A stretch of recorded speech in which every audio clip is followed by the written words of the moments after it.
कि અત્યારે છેવાડાના ગામડાની પરિસ્થિતિ કેવી છે કે ઓ સડક तुम अब आई हो गाँव वो सड़क तुम अब आई हो गाँव जब सारा गाँव शहर जा चुका है એટલે આવી વાત છે બેન અત્યારે વિકાસ થઈ રહ્યો છે પણ એ સીટ ગાંધીનગરમાં વિકાસ થાય અમદાવાદમાં વિકાસ થાય તો ભારતમાં બીજા ગામડા નથી આવતા ગામડામાં કોઈ જ વિકાસ નથી બેન કે અત્યાર સુધી અમારાથી ભૂલ થઈ ગઈ ભાજપને મત અપાઈને પણ હવે અમે ભાજપની વિરુદ્ધમાં મત કરશું પછી ભલે સામે ગમે એવો ઉમેદવાર હોય શા માટે કેમ કે આ સરકાર અમારી સાંભળતી જ નથી તો અમે એ સરકારને મત શા માટે આપીએ કોઈ એમણે વિરોધ નથી કરતો હું અમુક એમએલએનું વાત કરું છું એ પોતાનું કરે છે ગામમાં આવે છે મીઠું મીઠું બોલે છે તમારો જ છું તમારો બાપ છું તમારો ભાઈ છું તમારો કાકો છું કોઈ નથી હગા કાકા નથી તો એ પછી શું છે અમારું 2000માં મારો બોર્ન થયો પછી હું સંમત તો થયો ત્યાં સુધી તો એ જ સાંસદ છે પણ આજ સુધી મેં એમને ફેસ ટુ ફેસ જોયા નથી ગામમાં પ્રચાર કરવા એમના પિતાશ્રી આવેલા પછી મેં ક્યારે એમને જોયા જ નથી એટલે હું દેશના યુવાનોને કહું છું કે વોટ આપણો કિંમતી છે વોટ આપવો જોઈએ અમૂલ્ય વોટ છે પણ વોટ આપણે વિચારીને આપવો જોઈએ કોને આપવો કોને ન આપવો એ આપણા ઉપર છે એક તો યુવાનોની ભવિષ્ય બરબાદ કરો આવી જ્ઞાન સહાયક જેવી યોજના લાવીને અને સામે ગરીબ ને સામાન્ય મા બાપના છોકરાઓનું શિક્ષણ બગાડો છો કારણ કે આપણે તો બહુ મોટા મોટા આંદોલનો અહીંયા થતા જોયા છે ગાંધીનગરમાં આંદોલન તો થાય છે ગામો ગામ થાય છે શહેરમાં સિટીમાં પણ મેડમ વિદ્યાર્થીઓ અંદરથી એક ડર આવી જાય શું કરે વિદ્યાર્થીઓ શેનો ડર કે જેલમાં નાખી દેશે ધમકી આપશે કંઈક ને કંઈક આપણે હલવાઈ દેશે તો શું કરશો આપણે જીવનમાં તમે દર 5 વર્ષે તમારા સાંસદ હોય કે હવે હમણાં જે ધારાસભ્યોએ રાજીનામા આપ્યા તો એની પેટા ચૂંટણી હમણાં જ થઈ જાય પણ આ હજારોની સંખ્યામાં શિક્ષકો રિટાયર થાય તો એની ભરતી ક્યારે થાય મોદી સરકાર છે મોદી સારો વ્યક્તિ છે દેશનો હાવજ છે પણ નીચેના બધા ભ્રષ્ટાચારી છે હવે સરકાર અત્યારે ઇન્ફ્રાસ્ટ્રક્ચર તો સારું કરી રહી છે પણ એમાં શિક્ષકો જોવા જઈએ તો ક્યાં શિક્ષકો છે 1607 સ્કૂલ તો એવી છે કે જેમાં એક જ શિક્ષક ચલાવે છે તો હવે એ શિક્ષક ચૂંટણીનું કામ કરશે એની ઓનલાઈન માહિતીનું બધું કામ કરશે સરકારી બીજા કામ કરશે કે છોકરાઓને ભણાવશે એટલે ખરેખર આ જો દેશનું ભાવિ સુધારવું હોય તો પહેલાં તો શિક્ષણ સુધારવું પડે કે નથી કરવી કોઈની હાજી રે કરો એક લંગ જીરાજી રે હવે અકબર તું સલામની આશા રાખતો એલિયા રાખજે બીજે રે રાણો મારો રાણાની રીતે રે રાણો મારો રાણાની રીતે રે રાણો મારો રાણાની રીતને રે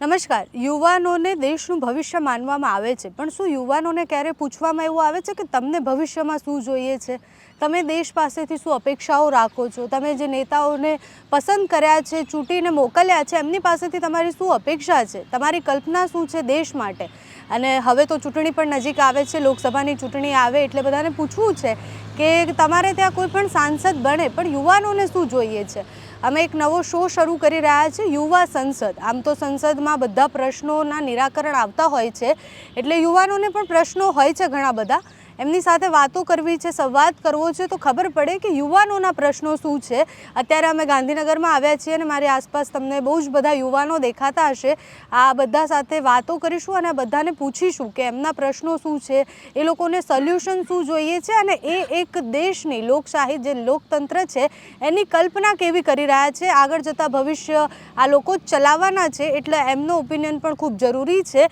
આ બધા જ યુવાનો છે સૌથી પહેલો સવાલ એ છે કે યુવાનોને શું જોઈએ છે યુવાનોના પ્રશ્નો શું છે સૌથી પહેલાં તો હું જમાવટની ટીમનો આભાર માનું છું કે જે આ ગુજરાતના યુવાનો છે એના પ્રશ્નોને વાચા મળી રહે એના માટે થઈને આવો એક કાર્યક્રમ ચાલુ કર્યો એ ખૂબ સારી બાબત કહેવાય તો યુવાનોના પ્રશ્નમાં જો ખાસ હું મારી વાત કરું તો હું ટેટ 2 પાસ ઉમેદવાર છું તો કેટલા સમયથી અમે આંદોલન કરીએ છીએ પણ સરકાર તો સાંભળતી જ નથી આ વાતને હવે એક બાજુ જોવા જઈએ તો 3 લાખ જેવા ઉમેદવારો ટેટ પાસ છે અને સામે સરકારી શાળામાં જોવા જઈએ તો હજારોની સંખ્યામાં શિક્ષકોની જગ્યા ખાલી પડી છે કે એવી શાળાઓ કે જે ગામડામાં સરકારી શાળાઓ આવેલી છે હવે સરકાર અત્યારે ઇન્ફ્રાસ્ટ્રક્ચર તો સારું કરી રહી છે પણ એમાં શિક્ષકો જોવા જઈએ તો ક્યાં શિક્ષકો છે 1607 સ્કૂલ તો એવી છે કે જેમાં એક જ શિક્ષક ચલાવે છે તો હવે એ શિક્ષક ચૂંટણીનું કામ કરશે એની ઓનલાઈન માહિતીનું બધું કામ કરશે સરકારી બીજા કામ કરશે કે છોકરાઓને ભણાવશે એટલે ખરેખર આ જો દેશનું ભાવિ સુધારવું હોય તો પહેલાં તો શિક્ષણ સુધારવું પડે હવે પ્રાથમિક શિક્ષણ જ એટલું ખરાબ છે તો પછી આગળ ક્યાંથી ને જે ગામડાનો બાળક છે એ વધારે આગળ નીકળી શકવાનો. એટલે મારી આ ભૂપેન્દ્ર દાદાની સરકારને એટલી જ નમ્ર વિનંતી છે કે સાહેબ તમે જેમ બને એમ વહેલી ભરતી કરો. અને બીજી વાત કે જ્યારે અમે મળવા જઈએ અથવા તો વાત કરીએ તો ત્યારે એમ કહે કે નહીં પ્રોસેસ ચાલુ છે, ફાઇલનું કામ ચાલુ છે, પણ કેટલા મહિનાથી ચાલુ છે મને તો એ નથી સમજાતું. કેમ કે લગભગ 9 મહિનાથી તો અમે આંદોલન કરીએ, એની પહેલાં પણ કેટલા ટાઈમથી ભરતી થઈ નથી. ને પાછા દર વર્ષમાં 2 વખત હજારોની સંખ્યામાં શિક્ષકો રિટાયર થાય છે. તો સામે કેટલી સ્કૂલો બંધ થઈ ગઈ છે. એટલે હું ખરેખર આ તમે એક સરકારી શાળાઓને બંધ કરવાના કાવતરા કરી રહ્યા છો કે શું છો એ મને નથી સમજાતું. અને એક તો યુવાનોની ભવિષ્ય બરબાદ કરો આવી જ્ઞાન સહાયક જેવી યોજના લાવીને, અને સામે ગરીબ ને સામાન્ય મા બાપના છોકરાઓનું શિક્ષણ બગાડો છો.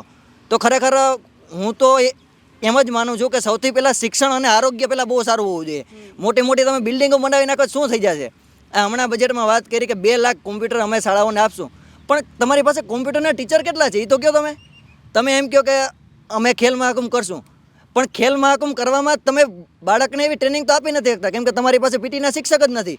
તો પહેલાં કાયમી શિક્ષકોની ભરતી કરો. જેનું ખુદનું ભવિષ્ય નક્કી નથી એ બાળકોનું ભવિષ્ય શું બનાવી શકવાના. તમે દર 5 વર્ષે તમારા સાંસદ હોય કે હવે હમણાં જે ધારાસભ્યોએ રાજીનામા આપ્યા તો એની પેટા ચૂંટણી હમણાં જ થઈ જાય, પણ આ હજારોની સંખ્યામાં શિક્ષકો રિટાયર થાય તો એની ભરતી ક્યારે થાય. ને જ્ઞાન સહાયક લાવી દીધી કે જેથી શું થાય કે જ્ઞાન સહાયકનું તો ભવિષ્ય એ ખુદ પોતે ખરાબ કરે છે પણ એ બાળકોનું ખરાબ કરે છે. અત્યારે ઘણા જ્ઞાન સહાયકો એવા છે કે શું કરે છે કે સ્કૂલે ભણાવવા જાય ને પોતાના પ્રાઇવેટ ટ્યુશને ચલાવવાને ચાલુ કરી દીધા. તો ઓલા બાળક ઉપર ત્યારે એટલું ધ્યાન નહીં આપે ને પછી મા બાપ શું કરશે, એના છોકરાને પાછા ટ્યુશનમાં મોકલશે. એટલે એક સામાન્ય પરિવાર ઉપર વધારાનો ખર્ચો એડ થઈ જશે. એટલે સરકારને મારે એટલી જ વિનંતી છે કે કાયમી શિક્ષકોની ભરતી કરો. અને અમે તો જેટલા ટેટ પાસ ઉમેદવારો છે એની અમે બધા એક સંકલ્પ લીધો છે કે જો અમારી માંગણી આ નહીં સ્વીકારે ને તો અમે આ ચૂંટણીનો બહિષ્કાર કરશું. ચૂંટણીનો બહિષ્કાર કરશું એટલે કઈ રીતના કરશું કે અત્યાર સુધી અમારાથી ભૂલ થઈ ગઈ ભાજપને મત અપાઈને, પણ હવે અમે ભાજપની વિરુદ્ધમાં મત કરશું. પછી ભલે સામે ગમે એવો ઉમેદવાર હોય. શા માટે? કેમ કે આ સરકાર અમારી સાંભળતી જ નથી તો અમે એ સરકારને મત શા માટે આપીએ. એટલે આ વખતે અમે નિશ્ચિતપણે વિરોધ જ કરવાના છે ચૂંટણીનો. અને અમે તો શિક્ષક છીએ, અમારી નીચે કેટલા છોકરા ભણતા હોય, અમે એ બધાને સમજાવશું કે નહીં તમે ભાઈ જો નકર તમારું ભવિષ્ય આવું થશે. કેમ કે અમારું ભવિષ્ય જ નક્કી નથી તો તમારા ભવિષ્યની હાલત આવી જ થવાની છે આવનારા ટાઈમમાં. અચ્છા, એટલે તમારું એવું કહેવું છે કે સરકાર શિક્ષણ પર અત્યારે ધ્યાન નથી આપતી, તો હવે જે પણ નવી સરકાર બને અને સૌથી પહેલા શિક્ષણ પર ધ્યાન આપવું જોઈએ. હા ચોક્કસ, શિક્ષણ અને આરોગ્ય એ બહુ ખાસ જરૂરી છે, એના ઉપર ધ્યાન આપવું જ જોઈએ. આપ ક્યાંથી છો? હું અત્યારે જુનાગઢથી છું. અને જુનાગઢમાં કોણ છે સાંસદ અત્યારે? જુનાગઢમાં રાજેશભાઈ ચુડાસમા. કેવું કામ કર્યું આ 5 વર્ષોમાં એમને? કામમાં તો જોવા જાય તો એક ખાલી જે બારોબારનો વિકાસ દેખાવો જોઈએ ને એ એક કરે. રોડ તો કે બનાવી નાખે, પણ એ રોડની પાછી 2 મહિના પછી હાલત શું થાય તમે જોવા જાવ તો જુનાગઢમાં જાવ તો ખબર પડે. આજે રોડ બને 2 મહિના પછી જાવ તો એ આખો રોડ ખોદાઈ ગયો હોય. એટલે 2 મહિનામાં તો એ આખે પેલા તૂટે પાછો બને, પાછો તૂટે પાછો બને. એટલે આ કોનો ફાયદો થાય? કોન્ટ્રાક્ટરો. પછી હમણાં એક ઓલો વિડીયો વાયરલ થયો, લગભગ ભાજપના સાંસદ કે ધારાસભ્ય હોય મને બહુ આઈડિયા નથી, પણ એ જ કંઈક 2% વાળી વાત કરતા હતા. એટલે એના જેવી બધાની સાયકલ આમાં હાલે રાખે. એટલે એના માટે શું કરે, પેલા તોડે પછી પાછું ગટરનું કામ ચાલુ કરે, પાછું તોડે પાછું ગટરનું કામ ચાલુ કરે. આપના બાજુમાં આપો માઈક. આપનું શું નામ છે? નીરવ પટેલ. અને તમે ક્યાંથી છો? હું લુણાવાડા. લુણાવાડાથી છો. અચ્છા, ત્યાં વિકાસની પરિભાષા તો અમે જેટલી વાર જોઈએ એવું લાગે કે જે આદિવાસી વિસ્તારો છે કે જે નાના વિસ્તારો છે ત્યાં સુધી એટલી બધી યોજનાઓ નથી પહોંચતી. તમારા ગામ સુધી, તમારી આસપાસના વિસ્તારોમાં યોજનાઓ પહોંચે છે ખરી સામાન્ય માણસો સુધી? પહેલી વાત તો અમારા જે સાંસદ છે જસવંતસિંહ ભાભોર 10-1 વર્ષથી તો છે જ. જ્યારથી મને ખ્યાલ છે હું 2000માં મારો બોર્ન થયો પછી હું સંમત તો થયો ત્યાં સુધી તો એ જ સાંસદ છે, પણ આજ સુધી મેં એમને ફેસ ટુ ફેસ જોયા નથી. ગામમાં પ્રચાર કરવા એમના પિતાશ્રી આવેલા પછી મેં ક્યારે એમને જોયા જ નથી. અને એક હું યુવાન તરીકે કેવી ઈચ્છા રાખી શકું તો આપણી જે સરકાર હોય એ યુવાનોને રોજગારી આપે, ગરીબી દૂર થાય, આ બધું સમાચારમાં સાંભળવા મળે એવી ઈચ્છા રાખું. તો સમાચારમાં એવું આવે કે ઇલેક્ટ્રો બોન્ડ કૌભાંડ થયું, આવા સમાચાર સાંભળવાના એક યુવાન તરીકે. યુવાનોને શું અપેક્ષા છે દેશ પાસેથી, જે નેતાઓને ચૂંટીને મોકલે છે એના પાસેથી? પહેલી આશા તો એ છે કે જે નેતા અમે ચૂંટ્યો છે તે અમારી ફિલિંગ્સ સમજે. કે ધારો કે હું તૈયારી કરું છું તો એક તૈયારી કરતા માણસની વેદના શું હોય છે એ સમજે. કે એક ગાંધીનગરમાં એક બાળક આર્થિક રીતે કેટલું જરૂરી હોય છે પૈસા તૈયારી કરવા સમયે, ત્યારબાદ એક્ઝામની તારીખોની અનિયમિતતા, તેના કારણે કેટલો સ્ટ્રેસ આવે છે, અને ત્યારબાદ એ બધામાંથી પસાર થયા બાદ સાંભળવા મળે પેપર ફૂટી ગયા. એટલે આ બધી જે ઘટનાઓ છે એક નેતા સમજે એવી અમારી આશા છે. સરકારી નોકરી સિવાયની વાત કરીએ તો યુવાનો ભવિષ્યને કેવી રીતના જુએ છે? દેશ કેવો હોવો જોઈએ તમારી કલ્પનાથી? દેશમાં ભ્રષ્ટાચાર ના હોવો જોઈએ, ગરીબી છેવાડાના માણસ સુધી યોજનાઓ પહોંચે, અને દરેક માણસને રોટી, કપડાં, મકાન જેવી પ્રાથમિક જરૂરિયાતો મળી શકે, અને તે પોતાનું જીવન સારી રીતે જીવી શકે એવું દેશ હોવું જોઈએ. અચ્છા, આપનું શું નામ છે? રવિદાસ ગઢવી. અને તમે ક્યાંથી છો? બીકે બનાસકાંઠા. બનાસકાંઠાથી. બનાસકાંઠામાં તો વિકાસ થઈ રહ્યો છે મેડમ. વિકાસ તો કંઈ છે નહીં. હા. અમારા બોર્ડરના ગામડા છે છેલ્લા નેનામાં ચેકપોસ્ટ બરાબર. કોઈ પણ MP હોય, MLA હોય, સારા જ હોય છે, પરંતુ ગ્રાન્ટ લોકોને આવે છે, પણ એ નહીં, ગ્રાન્ટ એમના છોકરા માટે કરે છે. યુવાનો છે, યુવાનોના સપના સાકાર થતા છે નહીં. દરેક યુવાનો દરેક જિલ્લામાંથી આવે છે. ગુજરાતના કોઈ તાપી હોય, જુનાગઢ હોય, રાજકોટ હોય, અને હરેક વિદ્યાર્થીઓ આવે છે. કેમ આવે છે? કે અમે પાસ થઈએ, એક્ઝામમાં સારી પોસ્ટ ઉપર જઈએ, અને આ બધા યુવાનો પાસ થશે ને તો મને વિશ્વાસ છે કે આ લોકો એક પણ રૂપિયાનું ભ્રષ્ટાચાર નહીં કરે. ના, નહીં કરે, કારણ કે આ બધા વિદ્યાર્થીઓએ ગરીબાઈ જોઈ છે. એ લોકો MLA હોય છે ને, શું છે, કોઈ MLA વિરોધ નથી કરતો, હું અમુક MLAનું વાત કરું છું. એ પોતાનું કરે છે, ગામમાં આવે છે, મીઠું મીઠું બોલે છે, તમારો જ છું, તમારો બાપ છું, તમારો ભાઈ છું, તમારો કાકો છું, કોઈ નથી. હગા કાકા નથી તો એ પછી શું છે અમારું? એમાં શું છે મેડમ કે યુવાનો થોડા અંદર બીક લાગે કે આપણું શું થશે, જેલમાં નાખી દેશે, જેલમાં તો જવું પડે. કેમ ડરે છે અત્યારના ડરે છે ને, યુવાનો? કારણ કે સરકારથી ગભરાય છે. કારણ કે આપણે તો બહુ મોટા મોટા આંદોલનો અહીંયા થતા જોયા છે ગાંધીનગરમાં. આંદોલન તો થાય છે, ગામો ગામ થાય છે, શહેરમાં, સિટીમાં, પણ મેડમ વિદ્યાર્થીઓ અંદરથી એક ડર આવી જાય. શું કરે વિદ્યાર્થીઓ? શેનો ડર? કે જેલમાં નાખી દેશે, ધમકી આવશે, કંઈક ને કંઈક આપણે હલવાઈ દેશે તો શું કરશું આપણે જીવનનું? અચ્છા. આમ યુવાનોના અહીંયા પ્રાણ પ્રશ્નો શું? એમ પરીક્ષાની તારીખો નથી ડિક્લેર થતી, કે પછી પરીક્ષાઓ ટાઈમસર નથી લેવાતી, પેપર ફૂટે છે, એના સિવાયના બીજા કયા પ્રશ્નો છે? ટૂંક સમયમાં લોકસભા આવી રહી છે, તો હાલ CCની તારીખો જાહેર કરશે. આવી ગઈ છે, 1 તારીખથી ચાલુ થાય છે પોલીસ કોન્સ્ટેબલ. હવે મેડમ પોલીસની વાત કરું તો હું પોતે PSI કોન્સ્ટેબલની તૈયારી કરું છું. 4 વર્ષથી ગાંધીનગરમાં છું, બરાબર. હવે મેથ્સ નાખ્યું, ગણિત નાખ્યું. હવે PSIમાં 100 માર્ક્સનું ગણિત નાખીને શું ફાયદો હોય? ગણિત ઇતની આપણે ના કરતા હોય, પણ 20 માર્કનું, 25 માર્કનું, આ 100 માર્કનું નાખી દે છે ગણિત, અને દોડના માર્ક્સ કાપી નાખ્યા. વિદ્યાર્થીઓ 70% વિદ્યાર્થીઓ એવા છે કે દોડ પર આધારિત હતા. 25માંથી 25 માર્ક લાવતા, 20 માર્ક લાવતા, તો એમને પછી એક્ઝામમાં થોડા ઓછા માર્ક લાવવા પડતા હતા.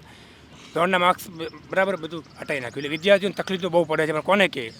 તમે કહો દેશને, ભારત દેશને શું જોઈએ છે? વિદ્યાર્થીઓના પ્રશ્નો કોઈ સાંભળતું નથી મેડમ. બધા નેતાઓ આવે છે, વાયદા કરે છે, કોઈ કંઈ કરતું નથી. અને એક વસ્તુ છે કે રાવણ હતો, એનું પણ હાલ્યું ના, અને સત્તા ગમે ત્યારે ચેન્જ થશે ને થશે. મોદી સરકાર છે, મોદી સારો વ્યક્તિ છે, દેશનો હાવજ છે, પણ નીચેના બધા ભ્રષ્ટાચારી છે. કોઈ પણ સત્તા, મતલબ હવે કોઈ પણ સત્તા બને, કોઈ પણ સરકાર આવે, તો તમારે શું જોઈએ? દેશમાં કયા એવા મેજર ચેન્જીસ થવા જોઈએ? શું બદલાવવું જોઈએ? ઘણું બધું આમ તો જોઈએ છે, કારણ કશું મને તો દેખાતું નથી. આમ જોવા જઈએ તો છે, વિકાસ કર્યો છે, મોદી સરકારે ઘણો વિકાસ કર્યો છે, પણ વિકાસ કર્યો છે અમુક જગ્યાએ પૂરતું. બનાસકાંઠામાં વિકાસ થયો, થોડો ઘણો થયો છે. મોજી અમારે શંકરભાઈ ચૌધરી સાહેબ છે, બધા ઘણા બધા નેતા સારા પણ છે, અને અંદર બધું હાલ્યા રાખે છે, પણ ગામડિયા ગામોથી કોઈ આવતું નથી. ગરીબ તમે જોયા નથી, ગામડિયા ગામમાં જાઓ તો ખાવા માટે ફાફા પડે છે. એવા વ્યક્તિ અમે આંખોથી જોયેલા છે, કારણ કે અમે લોકો બધા છેવાડાના છે, એટલે અમને બધું ખબર જ હોય. અચ્છા, કેવા નેતાની અપેક્ષા છે, કે નેતા કેવા બનવા જોઈએ? નેતા એવો હોવો જોઈએ મેડમ કે એક અંદરથી સાચો ઈમાનદાર નેતા હોવો જોઈએ. દરેક વ્યક્તિનો પ્રશ્ન સાંભળે અને વિધાનસભા હોય કે લોકસભામાં રજૂ કરે, એવો નેતા હોવો જોઈએ. સારો નથી, ઈમાનદાર. પછી એ આ તો અત્યારે તો એવું છે, ભાજપમાંથી કોંગ્રેસ, કોંગ્રેસમાંથી ભાજપ, આ તો રાત પલટો કરી નાખે છે. ખબર નહીં 10 કરોડ રૂપિયા આપે કે 20 કરોડ આપે, મારો રામ જાણે, પણ આ તો રાત પક્ષ પલટો કરી નાખે. એવો નેતા ના હોવો જોઈએ. જો નેતાઓ પક્ષ પલટો કરે છે તો યુવાનોનું શું કરશે? કાંઈ નહીં કરે. એટલે હું દેશના યુવાનોને કહું છું કે વોટ આપણો કિંમતી છે, વોટ આપવો જોઈએ, અમૂલ્ય વોટ છે. પણ વોટ આપણે વિચારીને આપવો જોઈએ. કોને આપવો કોને ન આપવો એ આપણા ઉપર છે. એટલે તમામ વિદ્યાર્થીઓ આવ્યા છે અને કહીએ કે લોકસભા આવે છે તો આપણા ઉપર જ છે. આપણા મા બાપ છે તો 80 વર્ષના 70 વર્ષના હશે, એને આપણે કહેવાનું કે પપ્પા આમ છે, બાપુ આમ છે, આને વોટ આપો, આને ન દો. આપણા ઉપર વિદ્યાર્થીને કહું છું કે લોકસભા આવે છે તો તમારો વોટ વિચારીને આપજો, એવી હું આશા રાખું છું. અચ્છા, યુવાનો અત્યારે કેમ મતલબ રાજનીતિની વાત આવે તો યુવાનો એવું કહે કે અમને ઇન્ટરેસ્ટ નથી, અમને શું મતલબ અમારે શું લેવા દેવા, પણ એન્ડમાં તો આપણે જ વોટ આપીએ છીએ અને આપણે જ સરકાર બનાવીએ છીએ. તો યુવાનો કેમ એ વસ્તુઓ ઉપર ધ્યાન નથી આપતા કે આપણે આ રીતના બોલીશું, આ દિશામાં આગળ વધીશું તો આપણું કંઈક કલ્યાણ થશે? આમાં એવું છે મેડમ કે યુવાનને ખબર છે કે આની પોલિટિક્સમાં બધું શું ચાલતું આવ્યું છે, બધું આમ નહીં તો આમ બધું ગડબડ જ ચાલે છે. એટલે યુવાન જે મોસ્ટ ઓફ જે હોય છે એ અત્યારે ગવર્મેન્ટ તૈયારીની પાછળ બધા લાગી રહ્યા છે અને પોલિટિક્સમાં બધા જોઈન્ટ થતા નથી. કારણ કે અમને ખબર છે કે 5 વર્ષ પોલિટિક્સ છે અને પોલિટિક્સની અંદર શું ચાલતું હોય એ બધાને ખબર જ હોય છે. એટલા માટે યુવાન એ બાજુ વળતો નથી અને ગવર્મેન્ટની તૈયારી કરે છે. અચ્છા, ગવર્મેન્ટની તૈયારી કરતા યુવાનો હું અત્યાર સુધી જેટલી બી વાર મળી એ લોકોને ઘણી બધી સમસ્યા હોય છે, કારણ કે બહુ જ નાના નાના ગામમાંથી આવતા હોય, અહીંયા આવીને વર્ષો સુધી મહેનત કરતા હોય, પછી પેપર ફૂટી જાય કે પેપર ના લેવાય, તારીખો ના આવે, તો એમની વેદના શું છે ને એ વેદના સરકાર સુધી કેમ નથી પહોંચતી, સંભળાતી કેમ નથી કાનમાં? હવે મેડમ હું મારી પર્સનલ વાત કરું તો હવે હું પંચમહાલમાંથી આવું છું. પંચમહાલમાં કાલોલ તાલુકો છે. હવે એની અંદર કેવું છે કે કાલોલ તાલુકો છે, હાલોલ છે, હવે એક જ જગ્યાએ લાઇબ્રેરી છે, બાકી બીજા 3-4 તાલુકા છે. હવે એ જગ્યા પર ના લાઇબ્રેરી છે ના ગ્રાઉન્ડ છે, એના માટે એ ગાડી આવવું પડે. બાકી હરેક તાલુકાની અંદર ગ્રાઉન્ડ અને લાઇબ્રેરી અવેલેબલ હોય તો ગાંધીનગરની અંદર આટલી બધી સંખ્યા ના હોય. હવે આ તમે પંચમહાલની વાત કરી, બાકી એવા કેટલાય જિલ્લા હશે કે જેમાં ના ગ્રાઉન્ડ અવેલેબલ છે ના લાઇબ્રેરી અવેલેબલ છે. તમને શું જોઈએ કોઈ સરકાર બને તો? સરકારને હું એટલું જ કહેવા માંગીશ કે એક તો પહેલાં છે સ્ટુડન્ટ છે, સ્ટુડન્ટ એ ભવિષ્ય છે, બરાબર છે, તો પહેલાં સ્ટુડન્ટની જે બધી જે એ સમસ્યા છે એ સોલ્વ કરવી જોઈએ તો જ ભવિષ્ય બરાબર સુધરશે. બાકી સ્ટુડન્ટની જે પ્રોબ્લેમ છે સોલ્વ નહીં કરે ગવર્મેન્ટ તો પણ યુવાનો પ્રશ્નો કહેવા મતલબ ક્યાં સમસ્યાઓ બહાર લઈને આવે છે જ ક્યાં કે અમને આ સમસ્યા છે? હવે જે આ ભાઈએ કીધું કે આપણે બોલીએ, બરાબર છે, પોલિટિક્સને આપણે ગવર્મેન્ટ સામે બોલીએ, બરાબર છે, અહીંયા આગળ કંઈ આપણે આંદોલન કરીએ તો આંદોલનની અંદર કેવું છે મેડમ કે સ્ટુડન્ટ ગભરાતા હોય છે કે કાં તો જેલમાં નાખી દેશે કાં તો પછી અમારું હવે એક વસ્તુ છે કે પેલા ભાઈએ વાત કરી આગળ કે ભાઈ હું લોન લઈને આવ્યો છું, બરાબર છે, તો લોન લઈને આવ્યા હોય ભાઈ તો એમ એકવાર વિચારે કે ભાઈ હું આ જગ્યા પર આંદોલનમાં જઈશ તો મને જેલમાં નાખી દેશે તો મારા ફેમિલીનું શું થશે. એટલા માટે પછી આગળ પગલું નથી ભરતા. અચ્છા, તમે પ્રશ્ન કર્યો બેન કે આપણે દેશ કેવો હોવો જોઈએ. હું તો કહું છું પહેલાં રાજાશાહી સારી હતી, કારણ કે હું 2 પંક્તિ દ્વારા અલગ અલગ રીતે એને ડિસ્ક્રાઇબ કરું કે પહેલાં જ્યારે રાજાશાહી હતી ને ત્યારે આપણે છેવાડાનું ગામ ધારો કે જુનાગઢ, તો એનું વર્ણન સોરઠનું કેવી રીતે થતું કે જોને હોરઠ દરા જગ જુની એવો ગરવો ગઢ ગિરનાર, હે એના હાવજડા હે જળ પીવે, હે એના નમણા નારીન નર.